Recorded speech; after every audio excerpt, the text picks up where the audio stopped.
Salut Tiki. 4 étapes pour dessiner Jibanyan de Yokai Watch.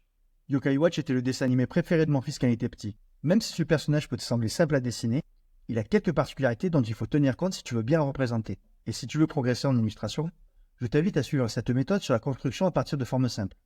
Alors prends une feuille et ton crayon préféré, c'est parti. Dessine plusieurs formes ovoïdes. Elles vont représenter la tête, le corps, les jambes et les bras ainsi que les 2 petites oreilles. Comme je te l'ai dit, ce sont des formes simples. Elles te permettront de bien visualiser les formes en 3D de ton Jibanyan. Cette étape est importante pour apprendre à créer des personnages crédibles et proportionnés. C'est la phase 1. Ensuite, assemble les formes entre elles et positionne-les pour donner un mouvement à ton personnage. Tu ajoutes 2 yeux sur la ligne de repère que tu as créée. Autour du ventre, dessine la ceinture et fais comme moi pour essayer de lui donner du volume. C'est la phase 2. Maintenant, tu détailles le visage, dessine les babines, puis tu ajoutes la truffe en forme de triangle. En dessous, tu crées la bouche avec la langue. Ajoute les flammes du yokai au bout de ses queues. C'est la phase 3. Pour finir, le plus fun. À l'aide des structures et des étapes précédentes, relie chaque partie du Jibanyan pour lui donner un rendu le plus abouti possible. Tu rajoutes les derniers détails comme les petites canines et le grelot autour du cou.